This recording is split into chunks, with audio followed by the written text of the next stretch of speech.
আপনি পাবলিক প্লেসে মিডিয়াকে বাধা দিলেন? না, মিডিয়ার বাধা দিচ্ছি, এখানে কাজ করতেছি আমরা, আমাদের অনুমতি লাগবে। মানে পাবলিক প্লেসে হ্যাঁ, পাবলিক প্লেস, এটা পাবলিক প্লেস। এই যে দোকানপাট লাগাই চাঁদাবাজি করে, এগুলো তো বলে আরেকটা উচ্ছেদ করছে, এটা এটা লিখিত সমস্যাটা কোথায়? এটা তো অবৈধ না, এটা কি অবৈধ কাজ? এটা কি অবৈধ কাজ? সরকারি গাড়ি বুঝলেন না, আমি বুঝার মানুষ, এই আসে না আনসার সবাই আমি বুঝার মানুষ, অবৈধ কাজ করেন না ভাই।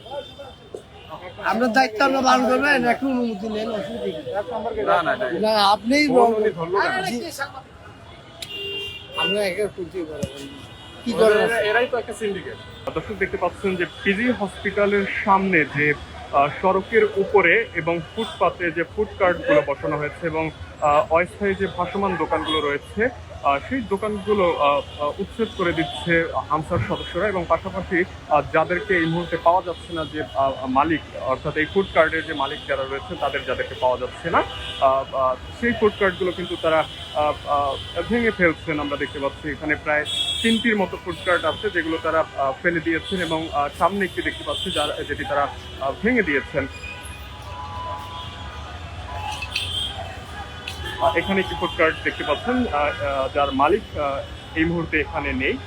যেই ফুড কার্টগুলোর মালিক এখানে এই মুহূর্তে পাওয়া যাচ্ছে না, সেই ফুড কার্টগুলো তারা কিন্তু উপরে ফেলে দিয়ে ভেঙে ফেলছেন, এবং এখানে আরও 2টি ফুড কার্ট রয়েছে যাদের মালিক পাওয়া যায়নি। এর বাহিরে যাদের মালিক পাওয়া গিয়েছে সেগুলো কিন্তু আমরা দেখতে পাচ্ছি যে তারা মূলত নিয়ে গিয়েছেন এখান থেকে, এবং আরও এর আশপাশে যে ফুড কার্টগুলো রয়েছে এবং ভাসমান যে দোকানগুলো রয়েছে সেগুলো তারা এখান থেকে উঠিয়ে দিচ্ছেন। সামনে আরো একটি দেখতে পাচ্ছি যেগুলো ভাসমান যে দোকান রয়েছে সেগুলো তারা উঠিয়ে দিচ্ছিলেন।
এই